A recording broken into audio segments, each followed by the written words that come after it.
Seigneur Jésus, merci pour ta présence en ce lieu. Merci pour la joie que le Saint-Esprit nous donne. Ta présence aime la joie. Là où il y a la joie, il y a ta paix. Nous prions que ta paix nous accompagne aujourd'hui comme elle a été avec nous. Nous voulons célébrer la paix de Christ partie 2. Merci pour le Saint-Esprit qui prend le contrôle du message et qui nous inspire et qui nous parle tel que tu as prévu nous parler en ce moment. Seigneur, conduis-nous par ton esprit. Que ce soit seulement le Saint-Esprit qui élève l'agneau de Dieu au milieu de nous. Au nom du Seigneur Jésus-Christ, l'Église dit Amen. Amen et Amen. Nous parlons aujourd'hui de la paix de Christ, partie 2. Donc nous allons prendre notre passage de base le dimanche dernier, 1 Roi 19, verset 9 à 12. Et là, il entra dans la caverne et il y passa la nuit. Et voici, la parole de l'Éternel lui fut adressée en ces mots. Que fais-tu ici, Élie? Il répondit, j'ai déployé mon zèle pour l'Éternel, le Dieu des armées, car les enfants d'Israël ont abandonné ton alliance. Ils ont renversé tes autels et ils ont tué par l'épée tes prophètes. Je suis resté moi seul et ils cherchent à m'ôter la vie. L'Éternel dit, sors et tiens-toi dans la montagne devant l'Éternel. Et voici, l'Éternel passa. Et devant l'Éternel, il eut un vent fort et violent qui déchirait les montagnes et brisait les rochers. L'Éternel n'était pas dans le vent. Et après le vent, ce fut un tremblement de terre. L'Éternel n'était pas dans le tremblement de terre. Et après le tremblement de terre, un feu. L'Éternel n'était pas dans le feu. Et après le feu, un murmure doux et léger. Quand Élie l'entendit, il s'enveloppa le visage de son manteau. Il sortit et se tint à l'entrée de la caverne. Et voici, une voix lui fit entendre ces paroles. Que fais-tu ici, Élie? Il répondit, j'ai déployé mon zèle pour l'Éternel, le Dieu des armées, car les enfants d'Israël ont abandonné ton alliance, ils ont renversé tes autels et ils ont tué par l'épée tes prophètes. Je suis resté, moi seul, et ils cherchent à m'ôter la vie. Amen. Amen. Alors nous allons passer à la partie 2. Le dimanche dernier, nous parlions de la partie 1 de la paix du Christ. Et nous avons compris spirituellement que la paix, c'est l'absence de toute présence de ténèbres. D'accord? Alors, regardez comment ça se présente. Pour comprendre la paix, il faut analyser ce passage-là, celui-ci. Avant que Dieu ne vienne rencontrer Élie, il y a d'abord toute une armée qui l'a précédé. Donc, si vous voyez bien spirituellement, il y a toujours une armée qui précède la paix. Donc, celui qui veut la paix doit s'assurer que Satan n'interviendra pas, ou bien aucune force du mal ou des ténèbres n'interviendra pas dans l'environnement où il est. Alors, notre analyse est la suivante. Si nous partons de ce principe-là, nous reconnaissons tous que tous les chrétiens devaient être en paix. Parce que si Dieu est avec nous, qui peut contre nous? Alors, rien ne peut contre nous. Pourquoi? Parce qu'avant que Dieu n'arrive, il va faire venir une tempête, un ouragan. Il va faire venir un tremblement de terre. Il va faire venir un feu. En fait, tout ça là, c'est des paraboles pour dire, il y a toute une armée qui vient balayer, nettoyer, sécuriser le terrain, de telle sorte qu'avant que Dieu n'arrive, il soit le seul maître. Ça veut dire quoi? Si vous êtes dans votre maison, vous allez réaliser que votre paix dépendra d'une grande présence de Dieu. Il n'y a pas que la présence de Dieu, mais avant que la présence de Dieu n'arrive, il y a quelque chose que Dieu fait. Je ne sais pas si vous comprenez un peu. Donc, vous ne pouvez pas dire que vous avez la paix, et puis Dieu est installé en vous. Ce n'est pas possible. Parce que la paix, vous l'avez avant même qu'il arrive. Quand un président arrive quelque part, les corps habillés qui sont dans la salle, vous voyez le périmètre de sécurité contraste, les snipers qui se postent un peu partout, Tout ça, c'est pour qu'il y ait la paix dans l'environnement. Tout ça, c'est pourquoi? Pour la paix. Rien que la paix. Pour que le président arrive, il fasse ce qu'il veut, pour qu'il n'y ait même pas une mouche, un moustique qui se manifeste.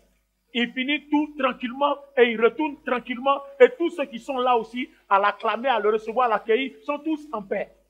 Eh bien, si pour un être humain, président ou un roi, pour une monarchie ou quelque chose de ce genre, tout cet arsenal-là peut être déployé et Dieu, le créateur du ciel et de la terre. Tous les enfants de Dieu devaient désirer la paix. Tu veux du travail? Au lieu d'aller prier, Seigneur, donne-moi du travail, tu ferais mieux de dire, Seigneur, donne-moi ta paix.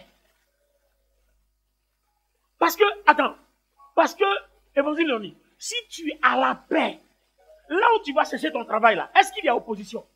Non, il n'y a pas d'opposition. Est-ce qu'il y a sorcellerie là-bas? Il n'y a pas de sorcellerie. Si tu as refusé, c'est que Dieu veut te dire que ce n'est pas pour toi. Parce que là où il y a la paix, là, il n'y a rien qui puisse bloquer ta vie. Il n'y a pas un péché, il n'y a pas un démon, il n'y a rien qui puisse bloquer ta vie. Quand vous priez, recherchez plus la paix. Demandez la paix de Christ. Demandez la paix du Seigneur. Alors, je vais vous donner un autre exemple biblique et vous allez voir comment la même chose dans l'Ancien Testament se confirme, mais d'une autre façon dans le Nouveau Testament. Allons-y dans Marc chapitre 5 à partir du verset 1. Nous allons voir un peu dans quelle atmosphère le Seigneur Jésus-Christ a fait son apparition et comment les démons étaient dérangés quand il était là. Ils arrivèrent à l'autre bord de la mer. Ils arrivaient à l'autre bord de la mer. Dans le pays des Gadaréens. Aussitôt que Jésus fut hors de la barque, il vint au-devant de lui un homme sortant des sépulcres et possédé d'un esprit impur. Voilà, dans Matthieu, c'était 2 hommes. Ici, c'est un homme. Allons-y. Cet homme avait sa demeure dans les sépulcres. Oui. Et personne ne pouvait plus le lier, même avec une chaîne. Car souvent, il avait eu les fers aux pieds et avait été lié de chaînes, mais il avait rompu les chaînes et brisé les fers, et personne n'avait la force de le dompter. Attends, bloque là, mes amis, regardez. Ce monsieur-là, dans le livre de Matthieu, ils étaient 2. Mais la Bible dit qu'ils étaient dangereux. Personne ne pouvait les arrêter, même une armée. Parce qu'ils avaient des démons en eux. Regardez la force qu'un démon déploie à travers un être humain. La force qu'un démon déploie à travers un être humain. Parce que le démon habite la chair et le démon fait la force de la chair. Comment vous imaginez-vous qu'un être humain? Regardez-moi. Je suis capable, on me met des chaînes et puis je suis tellement fort jusqu'à je brise les chaînes. Même les fers, je les casse. Ah! Ça là, si ce n'est pas une force surnaturelle. Alors, regardez bien. De la même façon, le Saint-Esprit aussi habite en nous. D'accord? Alors, si un démon, lui, peut tordre les chaînes que humainement on ne peut pas, il n'y a que des machines. Alors, le Saint-Esprit qui habite en nous, qu'est-ce qu'il ne peut pas faire? Voilà l'analyse. Parce que ce matin, je viens par le Seigneur t'amener à prendre conscience de quelque chose. Alléluia. Je viens t'amener à prendre conscience de quelque chose. Donc, ce démon-là est capable de briser toutes les chaînes, il peut frapper tout le monde, lui seul, toute la population, tout le village a peur de lui. Alors, la suite nous donne quoi? Il était sans cesse, nuit et jour, dans les sépulcres et sur les montagnes, criant et se meurtrissant avec des pierres.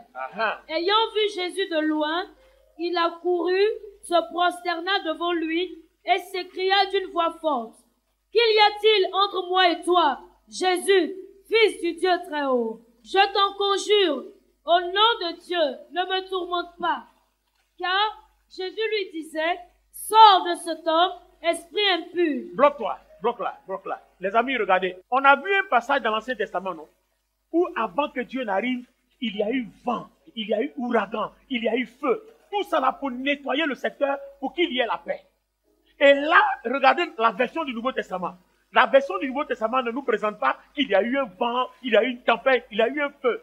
La version du Nouveau Testament nous présente la personne de Jésus qui marche. On ne nous dit pas qu'il marche avec lui. On dit qu'il est seul. Et puis il arrive, ce seul démon qui peut frapper tout un village, qui peut tordre des barres de fer, il trouve une seule personne et puis il commence à dire: ne me fais pas du mal, ne me détruis pas, ne me fais rien, ne me fais rien. Alors, qu'est-ce qui se passe? En fait, Jésus transporte quoi? qui est supérieur à ce qui est en lui. Voilà tout le problème ici.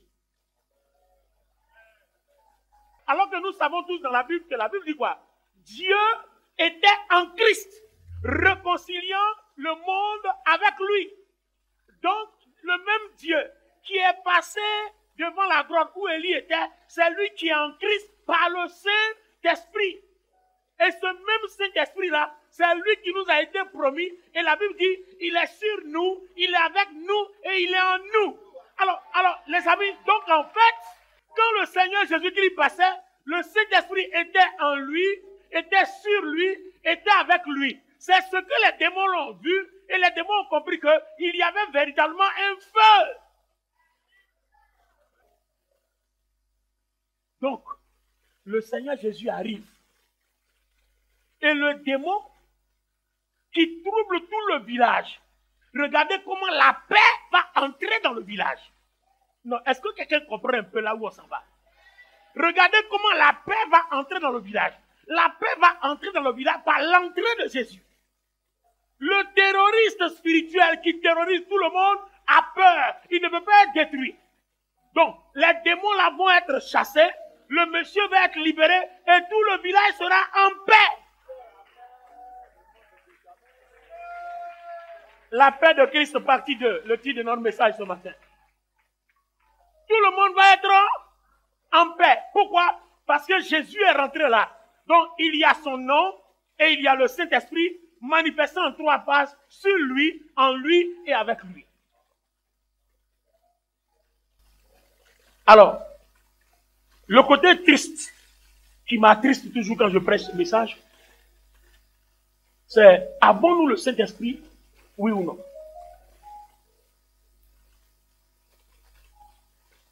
The main question, la question fondamentale principale. Avons-nous Jésus-Christ, oui ou non? Alors, Galates 2, le verset 20 dit quoi? Si je vis, ce n'est plus moi qui vis, c'est le Christ qui vit en moi. Alors, combien de démons de Gadara, la présence de Christ en toi, a-t-il chassé? Combien de sorciers, la présence de Christ en toi, a-t-il brisé? Combien de cauchemars n'as-tu pas fait alors que Christ est censé être en toi? Donc la question, est-il vraiment en nous? Est-ce que nous l'avons vraiment? Les amis, je ne sais pas si ce que je dis a un sens pour vous. Hein? Parce que voici les analyses qui me révoltent. Je ne peux pas avoir la Bible là, je me promène. Donnez-moi une Bible. Donnez-moi une Bible, je me promène. Et puis quand je vois les démons, au nom de Jésus, au nom de Jésus.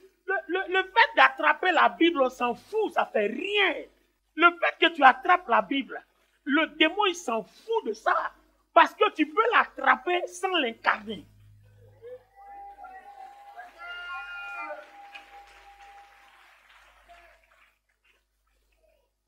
Tu peux confesser Jésus-Christ de ta bouche sans qu'il habite dans ton cœur. Parce que la Bible dit que Jésus-Christ habite dans notre cœur par le Saint-Esprit. Donc tu peux le confesser de ta bouche sans qu'il habite dans ton cœur. Tu peux attraper cette Bible sans que cette alliance habite dans ton cœur. Donc le problème, c'est pas dormir et puis avoir une bougie allumée au chevet de ta tête qui chasse les démons. Le démon, il s'en fout de ça, c'est de la religion. Il va botter ta bougie là, et puis prendre contrôle de ta vie, de ton corps, de ton âme, de ta chair, et puis t'envoyer tous les cauchemars qu'il veut. Ce n'est pas ça. Qu'est-ce qui habite en toi? Quelle est la force que tu transportes? Quand Jésus est là, il y a la paix. Le village a eu la paix, parce que Jésus est rentré avec le Saint-Esprit. Est-ce que là où tu es, il y a la paix? Est-ce que dans ton travail, à cause de toi, il y a la paix? Est-ce que dans ta maison, à cause de toi, il y a la paix? Si Jésus en toi, il devait avoir la paix dans ta famille, dans ton travail, partout. Et s'il n'y a pas la paix, on se pose la question, est-ce que nous l'avons vraiment? Est-ce qu'on a Jésus-Christ vraiment? Les amis, voilà ce que le monde attend. Le monde regarde, le monde attend de nous. Est-ce qu'on a Jésus-Christ vraiment? On a Jésus-Christ, on le confesse de nos bouches, on ne l'a pas. C'est nous qui avons tous les problèmes.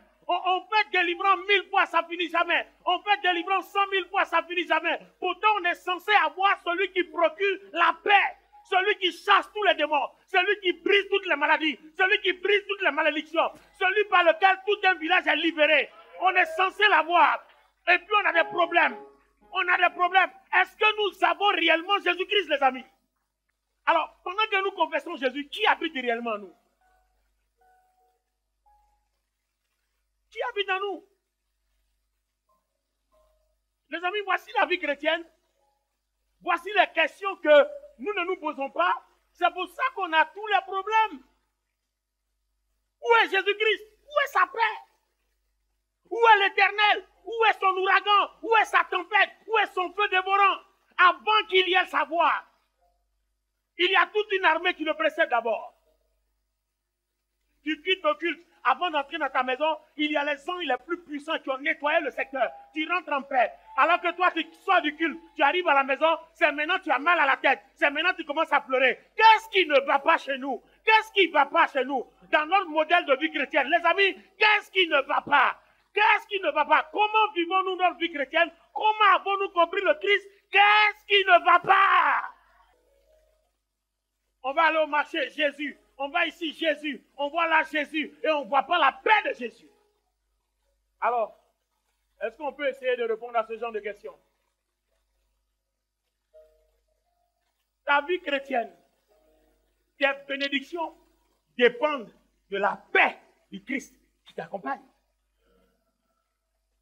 Je suis béni. Béni de quoi? Oh, tu es béni d'argent. Mais l'argent n'est pas une bénédiction devant Dieu. Le diable donne plus d'argent. Il est prêt même à abandonner tout l'argent au profit de la vie de Jésus. Ah, lisez Matthieu chapitre 4, la tentation dans le désert. Il dit à Jésus, regarde tout ce royaume-là, ça a été donné. L'or, l'argent. Si tu te procèdes seulement que tu me donnes ta vie, je te donne tout ça. Les amis, l'analyse est claire. Quelqu'un doit comprendre. Il faut que quelqu'un comprenne. Quand tu t'assois, que tu vis ta vie chrétienne, pose-toi des questions. Qu'est-ce qui ne va pas chez moi? Et puis le Christ, tel que c'est écrit dans la Bible, je ne le vois pas dans ma vie.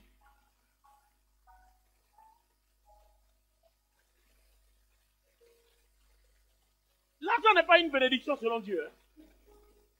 Le diable même vend l'argent pour avoir le témoignage de la vie de Christ en lui. La paix de Christ, le diable est prêt à tout vendre.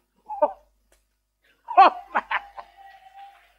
Attends, lisez-moi Matthieu chapitre 4. On veut voir la tentation dans le désert, on veut voir. Le diable même est prêt à tout vendre au profit de quelque chose que toi, tu as gratuitement et puis tu négliges. Alors, Jésus fut emmené par l'Esprit dans le désert. Il fut emmené par l'Esprit où? Dans le désert. Pour faire quoi? Pour être tenté par le diable. Ensuite? Après avoir jeûné 40 jours et 40 nuits, il fit quoi? Il eut faim. Uh-huh. Le tentateur s'est approché, lui dit, uh-huh. Si tu es fils de Dieu, ordonne que ces pierres deviennent des pains. Bon, ça, c'est pas notre préoccupation aujourd'hui. On va là où il y a l'argent, là. Continue. Le diable le transporta dans la ville sainte, uh-huh. Le plaça sur le haut du temple et lui dit, il dit quoi? Si tu es le fils de Dieu, jette-toi en bas car il est écrit. D'accord, allons-y là où il y a l'argent. Le diable le transporta encore sur une montagne très élevée. Attends, pourquoi il l'a amené sur une montagne très élevée? Parce que là-bas, on voit tout. On voit l'or, on voit l'argent, parce qu'on te montre ce qui domine la terre. On dit, voilà ce qui domine la terre. L'or, l'argent, ou bien tu veux ce qui domine la terre ou tu veux ce qui domine le monde? Tu veux ce qui domine la terre ou ce qui domine le monde? Ce qui domine les cieux, la terre, sous la terre, ou bien tu veux seulement ce qui domine la terre? Oh, il envoie Jésus pour voir ce qui domine que la terre, alors que Jésus domine déjà le ciel, la terre et sous la terre. Quelqu'un peut me donner son amen, oh? Je peux avoir ton amen puissant ce matin? Alléluia. Alors, regardez bien. Il dit, il lui montra tous les royaumes du monde et leur gloire. Et il lui dit, je te donnerai toutes ces choses. Je te donnerai tout ça là. Si tu te prosternes et m'adores. Jésus lui dit, retire-toi, Satan. Arrière de moi, Satan. Car il est écrit, tu adoreras le Seigneur ton Dieu. Et tu le serviras lui seul. Bien. Attends, une petite démonstration. Quelqu'un est rapidement, Ange, bien. Regardez bien, mets-toi à genoux. On fait un exemple. Et puis, prosterne-toi pour adorer. Tu ne m'adores pas. C'est juste un exemple. Il ne faut pas gâter mon affaire. Alors, regardez. Quand quelqu'un fait cela, vous savez ce que ça veut dire? Ça veut dire ma vie, mon âme, mon esprit, mon tout prend. Vous qui partez chez les féticheurs, chez Marabout, quand vous faites la scène, ça dit vous partez donner tout. Ils prennent tout en vous. Et puis ils vous donnent un peu d'argent. Et puis vous venez, vous pensez que vous avez la gloire. Alors qu'ils ont tout pris. Et puis maintenant, le tout que tu leur as donné là, c'est dedans, ils prennent un peu et puis ils te redonnent. C'est ce que tu ne comprends pas. Ce qu'il t'a donné là, c'est ce qu'il t'a pris là. C'est un peu, il t'a donné. Et lui, il a gardé le reste pour aller montrer aux gens que lui, il a tout. Donc en fait, plus les gens se procèdent, plus il a tous les royaumes de la terre. Vous n'avez pas compris. C'est comme ça. Plus les gens se prosternent devant le diable, plus on lui donne de la gloire, plus il a tous les royaumes. Donc, toute ta destinée, toute ta grandeur là, tu lui donnes, et puis lui il prend un peu, il te donne. Et quand il prend un peu là, pour ne pas que tu reviennes encore, il te dit qu'il y a 20 ans pour vivre. Parce que si tu reviens, tu vas tout prendre. Donc une fois que tu es mort, le reste là c'est pour lui, non? Il va prendre pour aller chercher un autre client. Oh, quelqu'un me donne amen fort. Lève-toi, lève-toi, lève-toi, tu es béni, lève-toi. Lève-toi, tu es béni. Alléluia. Alors, mesdames et messieurs, regardez bien. Il dit à Jésus, si tu me donnes ta vie, moi je te donne la gloire du monde. L'argent, l'or, le travail, tu deviendras un homme d'affaires puissant. Voilà. Tu auras la renommée, la popularité et tout ça. Est-ce que quelqu'un comprend? Tu auras toute cette gloire-là. Amen fort. Amen bien. Amen puissant. Alors, mesdames et messieurs, notre question est celle-ci. Si Jésus-Christ peut prendre la vie pour donner au diable, alors que le diable est censé contrôler le monde avec tout ce qu'il a, s'il donne tout à Jésus, lui il prend quoi pour contrôler le monde? Donc c'est ce que Jésus va lui donner là. Il ne va pas contrôler seulement le monde, mais il va contrôler le ciel, le monde et sous la terre. On est en train de dire que le Saint-Esprit a ce qui contrôle le ciel, la terre et sous la terre. Maintenant, notre préoccupation, nous avons en nous ce Saint-Esprit-là, oui ou non? C'est là la question. C'est là on ne peut pas répondre. Parce que si tu me dis oui, je te dirai où sont les signes. Yoni, voilà la question. Si je te demande, tu as le Saint-Esprit, tu ne peux pas me dire oui. Mais si tu me dis oui, je vais donner une autre question. Où sont les signes? Si c'est oui là, pourquoi tes cauchemars là ne se sont pas arrêtés depuis? Tes rêves mauvais, pourquoi ça ne s'arrête pas? Pourquoi les sorciers qui dansent toujours dans ton village là, pourquoi ils n'arrêtent pas de t'embêter? Si oui, le Saint-Esprit en toi, où est la paix de Christ? Alors la question, est-ce que ce Christ là, est-ce que nous l'avons vraiment? Vous voyez, on ne peut pas répondre à la question. Ça veut dire que toi et moi, on n'a pas vraiment le Christ. On vient à l'église, on est en train de s'amuser, mais on ne l'a pas. Parce que ce qu'on doit faire pour l'avoir, pour hériter de cette manifestation-là, on n'a pas. On ne fait pas. C'est pour ça qu'il dit, beaucoup sont appelés, mais très peu seront élus. Ça veut dire que le Seigneur en train de nous dit que tous ceux qui incarnent le Christ vraiment ne sont pas beaucoup. Et il ne parle pas au monde, hein, il parle de l'église. Parce que ceux qui ne l'ont pas, ne l'ont pas. Mais ceux qui l'ont, il y a peu. Donc sur 100% de chrétiens, on parle de 10% seulement qui seront sauvés. Parce que c'est ceux qui ont réellement le Christ qui vont être sauvés. 10% seulement. On dit très peu. Est-ce que ça vaut 10%? Je crois qu'on a eu un témoignage, on parlait de 3%. Quelqu'un était mort et puis le Seigneur s'est révélé et dit, sur la terre, il y a 3% de chrétiens qui vont au ciel, qui ont le Christ vraiment. Alors, ces 3%-là, qui est dedans. Alors, les amis, on se pose la question, qu'est-ce qu'on doit faire? Alors, le qu'est-ce qu'on doit faire là, aujourd'hui, je ne veux pas le prêcher. J'ai un témoignage de quelqu'un qui a vu Dieu. Et puis Dieu lui a parlé. Et puis il est venu rendre le témoignage. Il a décortiqué ça clair. Si je veux prêcher, je ne saurais pas bien décortiquer ça. Donc, asseyez-vous bien. On va nous passer le témoignage. Quand on va écouter, on saura désormais quoi faire pour que la paix de Christ nous accompagne, pour qu'on ait cette gloire-là, qu'on la transforme bien. Alors, témoignage partie 1. Allons-y dans la cabine quand vous êtes prêts. Vous avez le feu. Mais quelque chose étouffe ce feu à l'intérieur de vous. Je ne parle pas de ceux qui n'ont jamais connu la présence de Dieu. Je vous parle à vous, qui priez, jeûnez, servez, et qui ressentez pourtant comme si quelque chose bloquait le flux. Comme si le feu était allumé, mais prisonnier dans une caverne obscure. Et savez-vous quel est le problème? L'enfer voit ce feu, mais il voit aussi les fissures de votre autel. Pendant des années d'activité dans l'occultisme, j'ai appris à reconnaître les chrétiens qui portèrent le pouvoir, mais qui étaient spirituellement étouffés.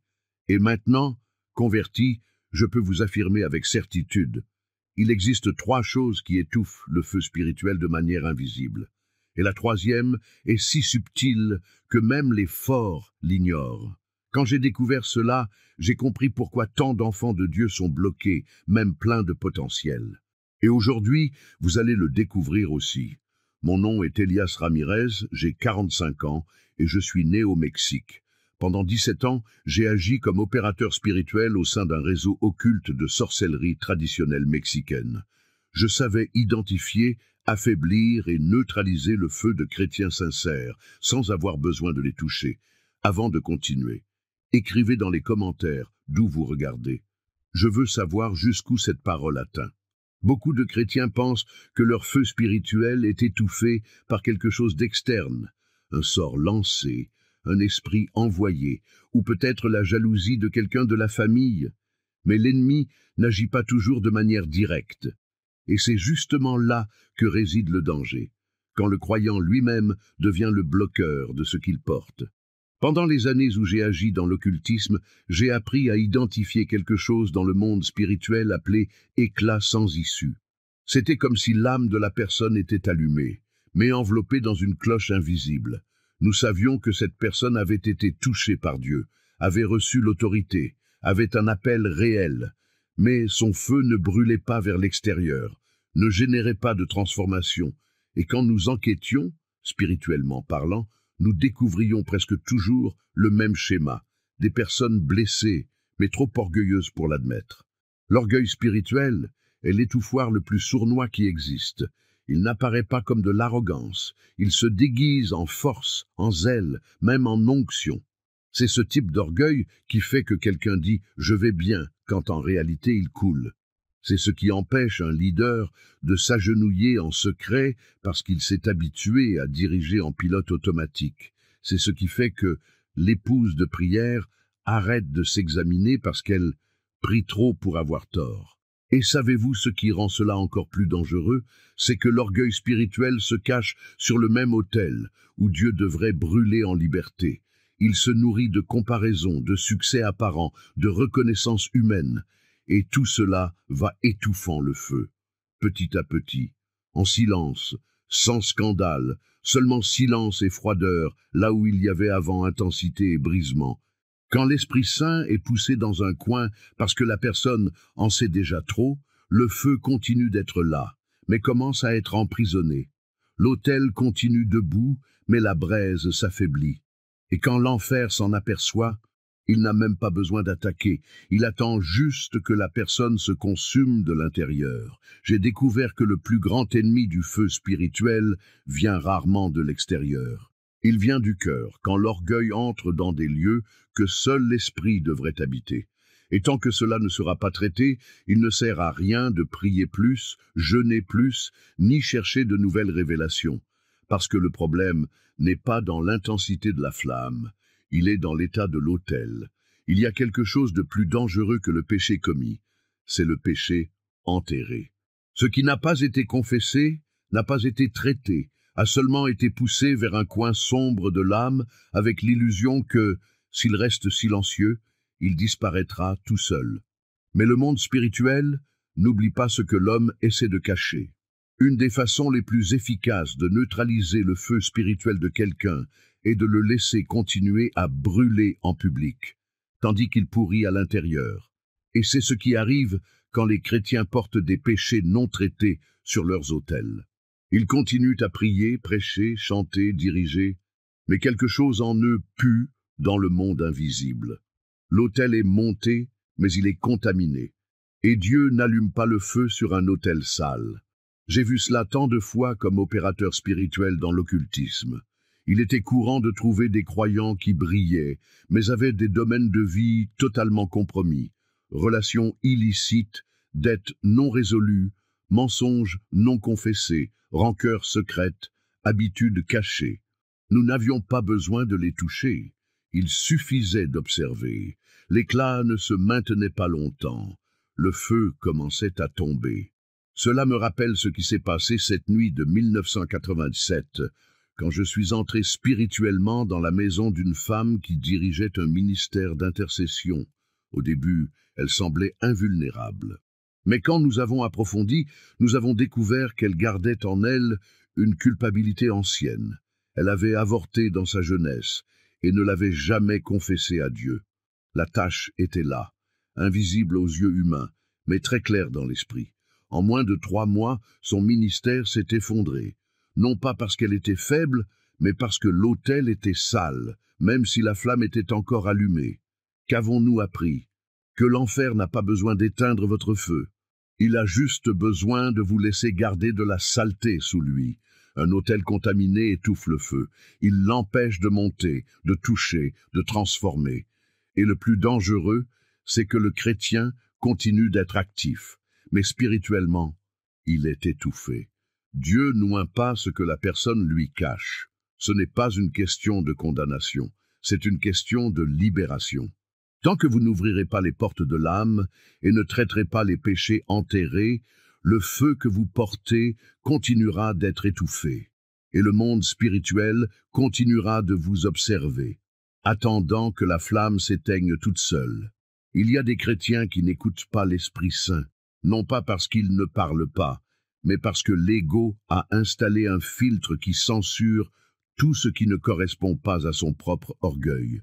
L'ego, c'est cette voix subtile qui dit « Je sais déjà cela. J'ai déjà dépassé cette phase. Je n'ai pas besoin d'entendre cette correction. » C'est une barrière invisible entre ce que Dieu veut dire et ce que le croyant accepte d'écouter. Et souvent, l'Esprit de Dieu arrête de parler, non par absence, mais par respect. L'autel est devenu une chair de soi-même. Cela me hante encore aujourd'hui. Me rappeler combien de fois j'ai vu des chrétiens sincères résister à la correction spirituelle parce qu'ils pensaient que c'était un truc de nouveau converti. Comme ex-sorcier, je profitais exactement de cette brèche, parce que l'ego rend l'autel stérile. Dieu peut même avoir allumé le feu, mais si vous ne voulez entendre que ce qui confirme votre image, le feu brûle juste pour vous maintenir actif, pas pour vous transformer. Et c'est exactement cela qui a failli me tuer pendant ma conversion. Je me souviens du jour où j'ai été confronté par une ex-victime d'un de mes rituels.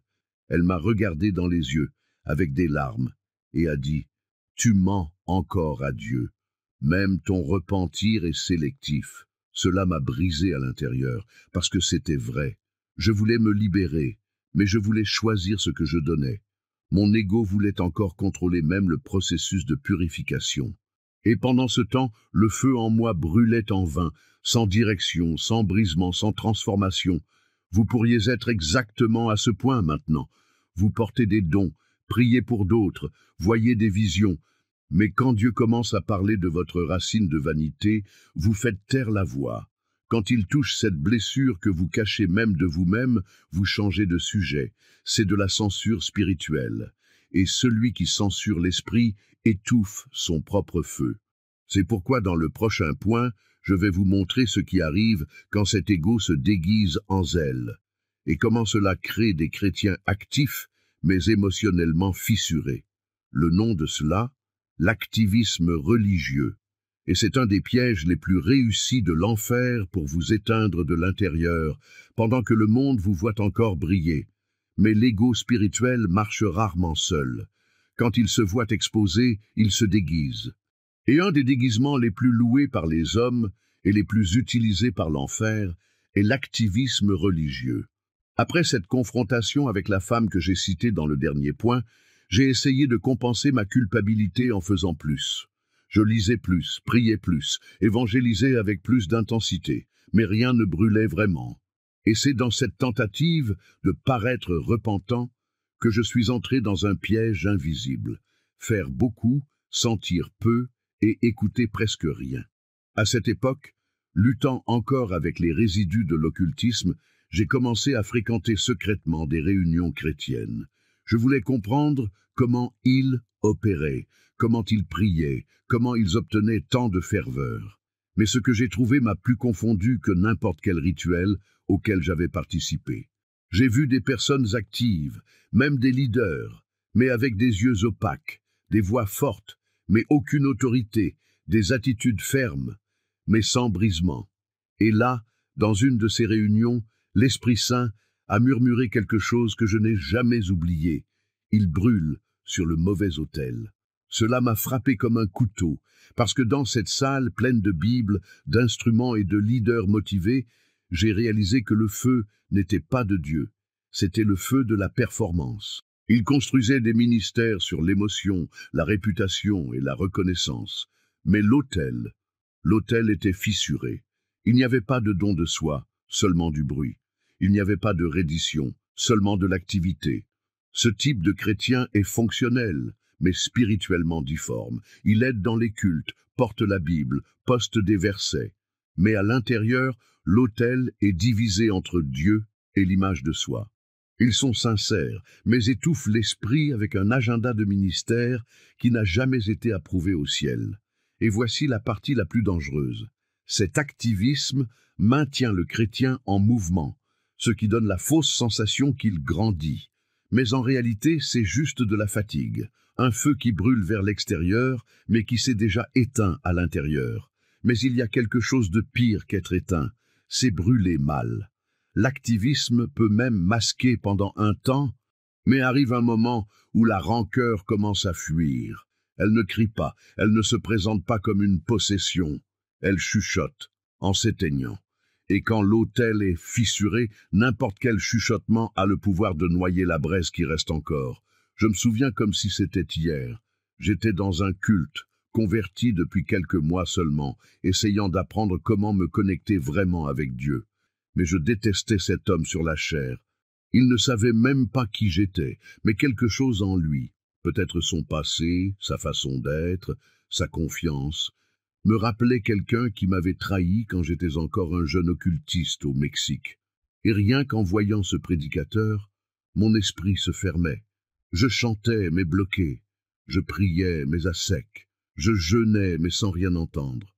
Jusqu'à ce qu'une nuit, seul chez moi, Dieu me montra en prière, « Tu n'es pas bloqué par manque de feu, tu es bloqué à cause du sable. » Je n'ai pas compris, et alors l'esprit continua, « Rancœur, ressentiment, injustice que tu as avalée mais jamais confessée. Ce sable spirituel tombe sur tes braises et va étouffer tout ce que je t'ai donné si tu ne nettoies pas l'autel maintenant. » À partir de ce jour, j'ai compris quelque chose que je n'avais jamais appris dans mes années de sorcellerie. La rancœur est une légalité. Et plus que cela, la rancœur est un étouffoir. Elle peut se cacher derrière des dons, des activités, des versets mémorisés, mais dans le monde spirituel, elle est visible comme une fumée noire sortant du cœur. Là commença mon véritable processus de guérison. Ce ne fut pas crier plus fort au culte. Ce fut écrire des noms, libérer le pardon, confesser des péchés que j'avais moi-même niés pendant des années. Et voici la vérité. C'est le deuxième grand étouffoir. Mais le troisième est le plus sournois de tous. Il se cache dans les expressions les plus pieuses, dans les discours les plus beaux, et c'est exactement pour cela que l'enfer l'utilise comme arme préférée contre les chrétiens fervents. Quand tu essaies de porter un saint sans traiter la rancœur, ce qui reste, c'est de la performance. Et c'est exactement ce que j'ai commencé à voir en moi. J'avais encore des visions. Je priais encore pour les gens, et des choses arrivaient. Je connaissais encore la Bible mieux que beaucoup autour de moi. Mais l'autel était couvert. Le sable de la rancœur n'avait pas été complètement enlevé, juste balayé sous le tapis de l'apparence. C'est dans ce contexte que j'ai rencontré une femme différente. À cette époque, je visitais une petite église à l'intérieur de Jalisco. La plupart des gens là-bas étaient simples, mais il y avait quelque chose d'étrange chez cette dame. Elle priait avec une autorité que je ne savais pas déchiffrer. Cette même nuit, j'ai essayé de la sonder spirituellement. Une partie du vieil occultiste en moi pensait encore pouvoir discerner les faiblesses d'autrui. Mais quand j'ai regardé vers elle, j'ai eu une sensation qui m'a complètement désarmé. Elle n'était pas pleine de feu. Elle était pleine de repentir. C'était quelque chose que je ne comprenais pas, parce que je pensais que le repentir n'était qu'une porte pour entrer dans le royaume, et non la fondation pour y demeurer. Et alors, j'ai réalisé. Mes dons opéraient sans racine. Je te faisais pour Dieu, mais je n'étais pas être en Dieu. L'Esprit Saint me dit avec fermeté, « Tu me sers avec des outils spirituels, mais avec un cœur endurci. Ce n'est pas l'onction, c'est de l'actuation. » Ce jour-là, j'ai commencé à comprendre le théâtre spirituel. Beaucoup portent des dons légitimes, mais sans brisement, les dons deviennent des boucliers contre le toucher de Dieu.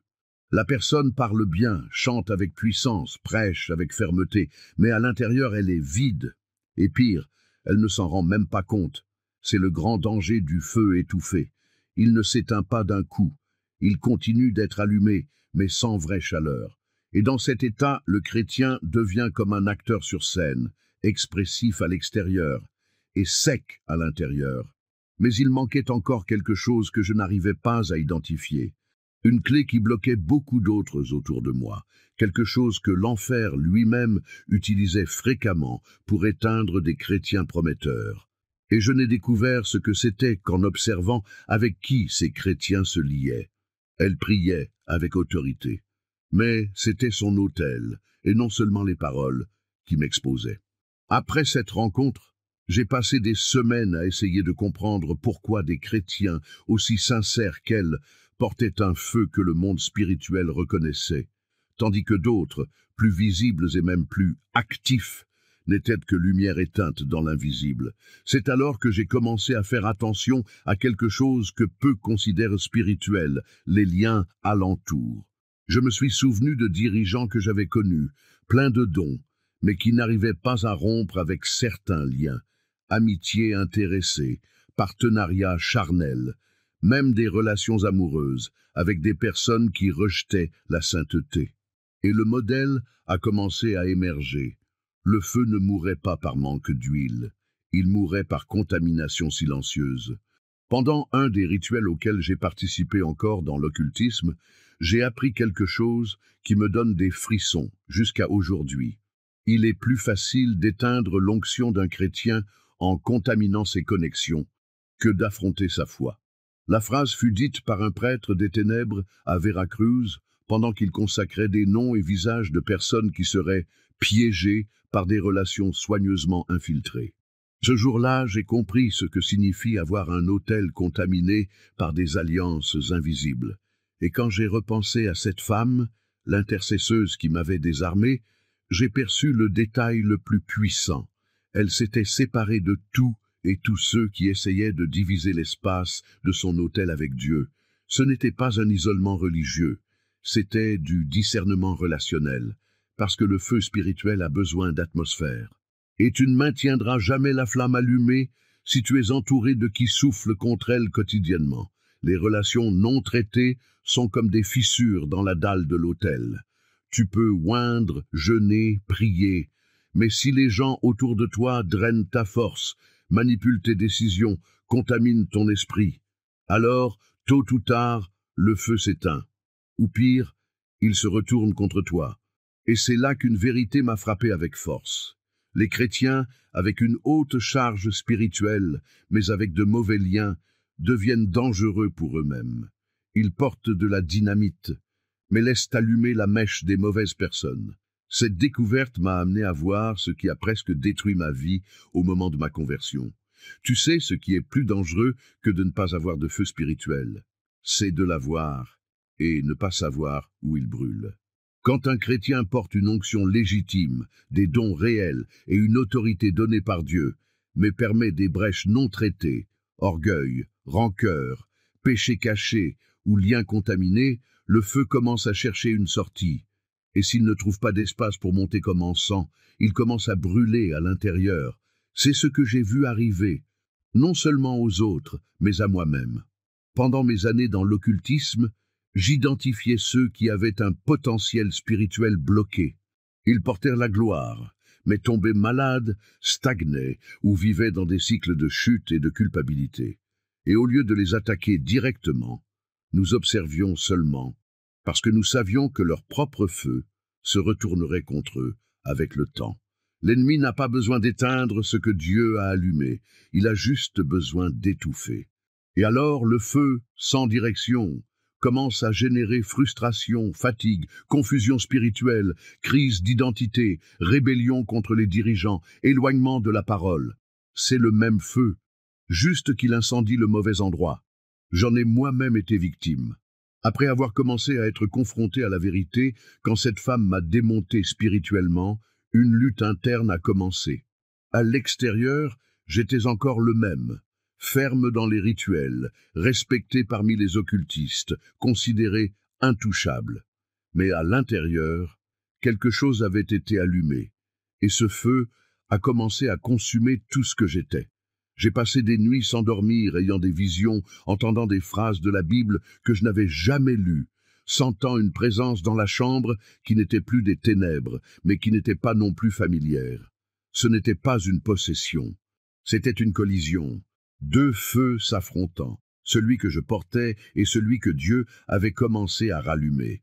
C'est alors que j'ai compris, le plus grand danger pour un chrétien n'est pas de perdre le feu, c'est de maintenir le feu emprisonné dans un autel fissuré, parce que tôt ou tard, ce feu se retourne contre l'esprit, contre le corps, contre la paix, et cela nous amène au troisième étouffoir, le plus stratégique, le plus cruel, et le plus utilisé par l'enfer contre les croyants forts.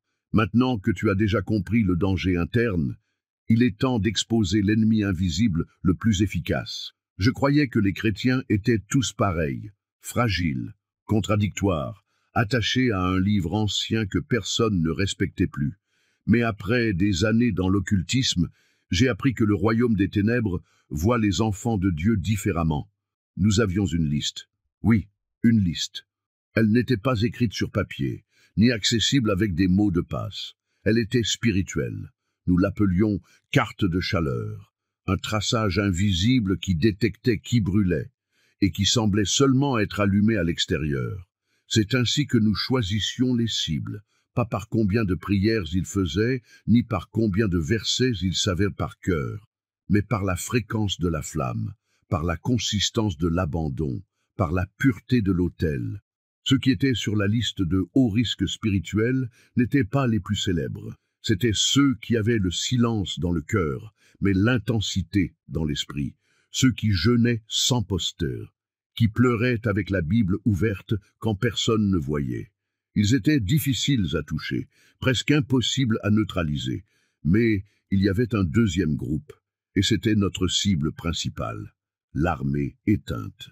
Des croyants qui un jour avaient apporté un vrai feu, furent appelés, utilisés, oints, mais se turent, s'arrêtèrent, gelèrent à l'intérieur, même en continuant dans les chairs, les ministères, les événements, des gens blessés par l'Église, déçus par les dirigeants, traumatisés par des trahisons spirituelles, des bonnes gens, mais étouffés, et l'ennemi savait qu'il n'avait pas besoin de détruire ces personnes. Il suffisait de les pousser un peu plus vers la stagnation. Tu ne t'en rends peut-être pas compte, mais il y a un nombre effrayant de personnes aujourd'hui vivant dans cet état. Elles ne nient pas la foi, mais n'avancent plus. Elles ne sont pas dans les ténèbres, mais ne brillent pas non plus. Juste, survivant spirituellement. Comme ex-sorcier, j'étais entraîné à identifier ces personnes. Et tu sais ce qui faisait le plus mal ? Savoir que beaucoup d'entre eux portaient un potentiel qui faisait même trembler les démons, s'il était activé à nouveau. Mais ils étaient paralysés par des blessures qui n'avaient jamais été guéries. Et c'est dans une de ces missions que quelque chose d'inattendu s'est produit. Une femme, elle était sur la liste, mais ne se comportait pas comme les autres, parce que son autel n'était pas fissuré. Et ce qui s'est passé quand j'ai essayé de la toucher a changé le cours de ma vie. Mais avant de raconter cette nuit, tu dois comprendre ce qu'un rituel m'a enseigné sur les cibles faciles, et comment un autel visiblement beau peut être complètement vulnérable. Cette nuit semblait égale à toutes les autres. Un rituel de plus, une mission de plus, un nom de plus sur la liste. Sauf que quelque chose était sur le point de mal tourner, et je ne savais pas encore que ce serait avec moi. J'étais dans une maison à l'intérieur de Sonora, au Mexique, faisant ce que je faisais depuis des années, identifier le point vulnérable dans l'esprit d'une personne. Mais ce jour-là, ce n'était pas n'importe qui.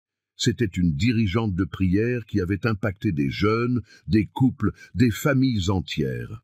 Extérieurement, elle semblait forte, équilibrée, même protégée.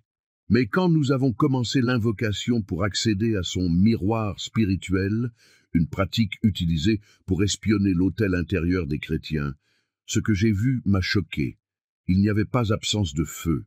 Il y avait des fissures, des fentes subtiles, invisibles aux yeux naturels, mais ouvertes dans le monde spirituel. Et à travers elles, ce qu'elle portait s'échappait. C'était comme un autel ancien, magnifiquement construit, mais avec des fissures par où l'onction fuyait peu à peu. C'étaient de petites rancœurs, des paroles non résolues, des blessures non confessées. Tout cela avait formé un système de drainage spirituel, et elle ne s'en rendait même pas compte. À ce moment, j'ai voulu attaquer. J'ai voulu envoyer oppression, confusion mentale, poids, mais ce qui s'est passé fut le contraire. Quand nous avons essayé de libérer la commande finale du rituel, il y a eu une réaction spirituelle inattendue.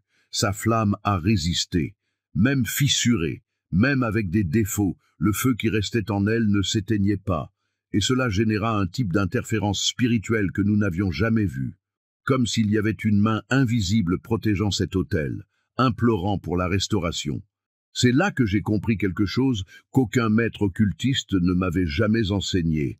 L'autel fissuré n'est pas un autel perdu, mais c'est un autel vulnérable.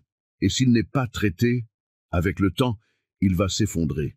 Et cela m'a amené à penser combien de personnes aujourd'hui sont dans cet exact état, portant un autel beau à l'extérieur, mais perdant l'onction à l'intérieur, et se demandent pourquoi elles ne sentent plus la présence, pourquoi les fruits ont cessé, pourquoi le ciel semble fermé.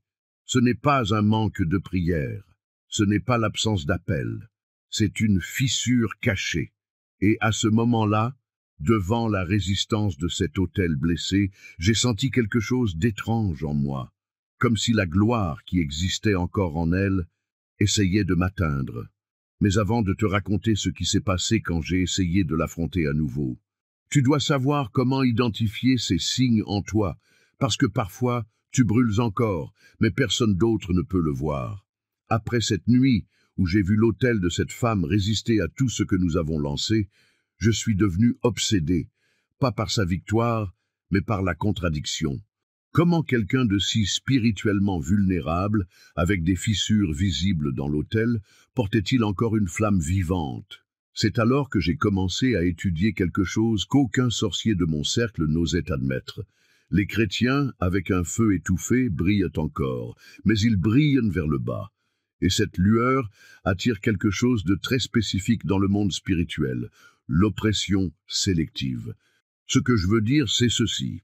Toutes les attaques ne viennent pas par hasard. Certaines sont dirigées exactement vers des personnes qui portent une onction légitime, mais ont le feu emprisonné. Et avec le temps, j'ai vu des modèles se répéter. 3 signes apparaissaient à chaque fois que quelqu'un avait l'onction étouffée à l'intérieur. Et si tu observes attentivement, tu remarqueras peut-être ces symptômes en toi-même ou chez quelqu'un de proche. Le premier signe, stagnation avec apparence de stabilité. La personne ne dévie pas, n'abandonne pas la foi, mais a arrêté de grandir. Prière, mécanique, ministère tiède, conseil répétitif. Elle semble ferme, mais ne brûle plus. Le deuxième signe, sensibilité spirituelle sans discernement. Elle sent encore le monde spirituel, a des visions, des rêves, des perceptions, mais ne sait plus quoi en faire. Confond direction avec émotion. Confond bataille spirituelle avec paranoïa. Et peu à peu, commence à douter de son propre don. Le troisième signe, autorité visible, impact invisible. C'est quelqu'un de respecté publiquement, peut-être même un leader, une référence. Mais en secret, ne change personne, ne brise pas les chaînes, n'apporte pas de libération. Parce que le feu qu'elle portait a été étouffé par son propre autel sale. Ces 3 signes sont comme la fumée qui s'échappe avant que l'incendie ne s'éteigne. Ils ne signifient pas que l'onction est finie, mais qu'elle est acculée. Et l'enfer adore ça, parce qu'un chrétien éteint est dangereux, mais un chrétien étouffé et inconscient de cela est facile à contrôler, manipuler et utiliser contre les autres. Maintenant, voici ce qui m'a le plus marqué. Cette nuit-là, après tout, j'ai essayé à nouveau. Je suis retourné au champ spirituel où son autel apparaissait. Mais cette fois, elle n'était pas seule. Il y avait quelque chose de différent là. Quelque chose qu'aucun de nos sortilèges ne pouvait pénétrer. Et quand j'ai essayé de l'attaquer pour la dernière fois, c'est mon propre feu qui a commencé à se retourner contre moi. Cette nuit-là, quand je suis revenu pour essayer de la détruire dans le monde spirituel, quelque chose d'inattendu s'est produit. Ce n'était pas un ange qui est apparu. Ce n'était pas une épée flamboyante. Ce n'était pas un tonnerre du ciel. C'était un silence. Mais un silence qui portait une présence qui m'écrasait par l'intérieur. J'ai réalisé, comme quelqu'un qui reçoit une gifle dans l'âme, que ce n'était pas elle qui était protégée. C'était son autel. Et plus que cela, elle n'avait demandé l'aide de personne. Elle n'était pas entourée d'intercesseurs, ni en train de faire une veillée. La seule chose que j'ai vue sur cet autel était ceci, pureté. Et là, encore comme opérateur de l'occultisme, j'ai été forcé d'accepter quelque chose à quoi mon âme résistait depuis des années. Le feu qu'elle portait venait de l'intérieur, mais n'était fort que parce qu'elle avait nettoyé tout autour. C'est pourquoi je dis, avec la conviction de quelqu'un qui a déjà été ennemi du royaume, tu as déjà ce dont tu as besoin. Tu portes l'onction, tu as l'autorité, tu as des promesses. Le problème n'a jamais été ce que tu as. C'est ce qui empêche cela de sortir. Quand l'Esprit Saint descend sur quelqu'un, il allume la flamme. Mais maintenir cette flamme en vie est notre responsabilité. Et tu sais ce qui m'a le plus blessé spirituellement ce jour-là? C'était de réaliser qu'à l'intérieur, je portais aussi du feu. Oui, même impliqué dans l'occultisme, mon esprit avait été exposé à la vérité. À un moment donné, Dieu m'avait déjà montré des aperçus. Mais mon feu me brûlait, parce qu'il était allumé sur un autel contaminé. Beaucoup de ceux qui m'écoutent maintenant ressentent aussi cela. Un inconfort constant, un poids inexplicable, comme si votre âme essayait de bouger, mais était tirée vers l'arrière dans un puits. Le nom de cela n'est pas un manque de foi, ce n'est pas un manque de don, c'est l'étouffement spirituel. Et tu n'as pas besoin d'une prière de pouvoir de plus. Tu as besoin d'auto-examen, de repentance réelle, de courage pour affronter les fissures dans l'autel que tu as toi-même construit. Elle ne m'a pas expulsé, n'a pas crié, n'a pas fait de guerre spirituelle là, devant moi. Cette femme m'a simplement regardé dans les yeux avec des larmes et a demandé encore, avec une voix si brisée qu'elle a coupé l'environnement spirituel comme une épée. « As-tu déjà pleuré pour ce que tu es devenu ?» À ce moment, mon corps a tremblé, mais ce n'était pas une possession. C'était la conscience. C'était comme si le feu, que j'ai toujours poursuivi, celui que j'essayais d'éteindre chez les chrétiens, s'était allumé en moi, mais pas pour me fortifier, pour me confronter.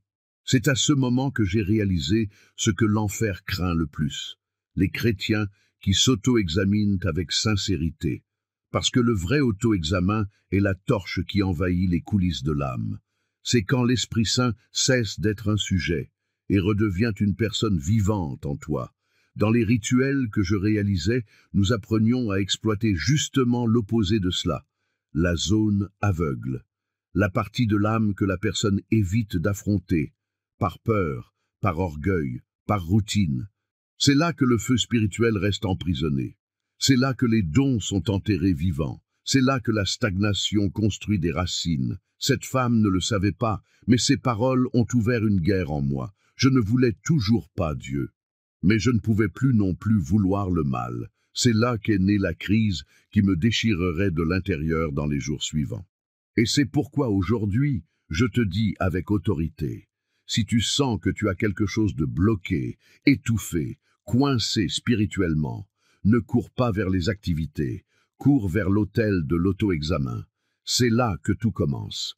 Là, le feu cesse de lutter seul et commence à consumer ce qui est au-dessus de lui. Cette femme n'a pas expulsé un démon ce jour-là, mais elle a planté une fissure dans le système qui me maintenait captif. Et quand la fissure commence, l'enfer tremble. Je voulais seulement manipuler son esprit. J'avais étudié cela pendant des années, enchantement silencieux, induction mentale, code visuel. Je savais comment plier la volonté de personnes fragiles. Mais elle n'était pas fragile, elle était brisée. Et ce type de personne porte une protection que le monde spirituel reconnaît à distance. Quand elle m'a demandé « As-tu déjà pleuré pour ce que tu es devenu ?»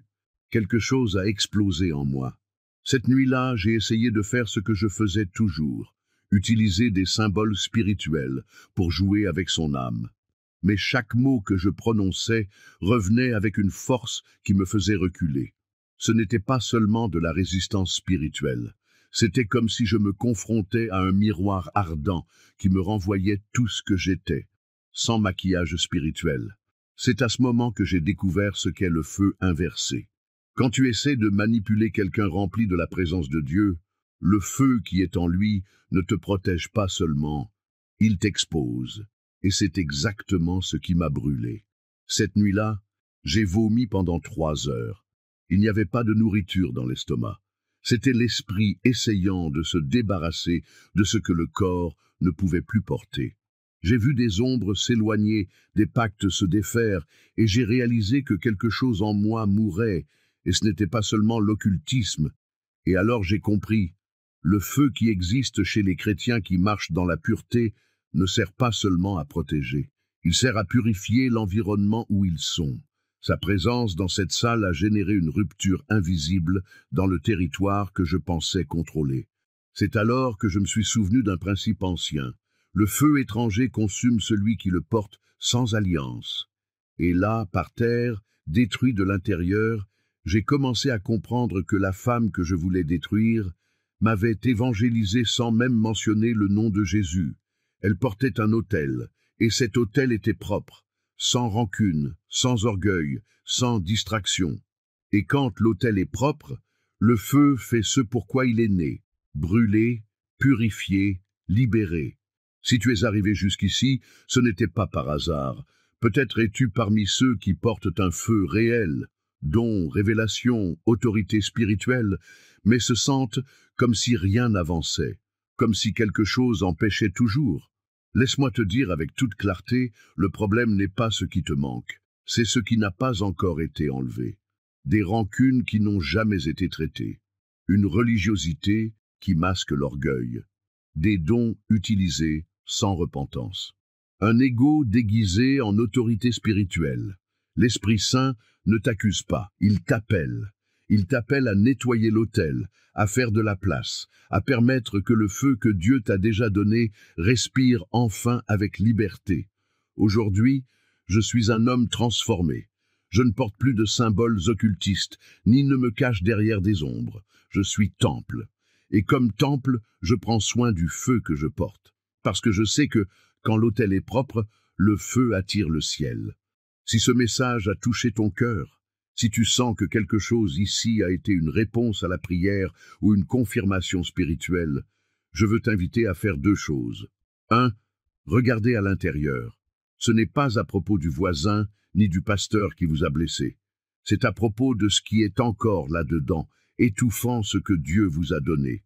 Demandez au Saint-Esprit de vous le montrer. Il le fera. Et quand il vous le montrera, ne résistez pas. Soyez brisés. Soyez libres.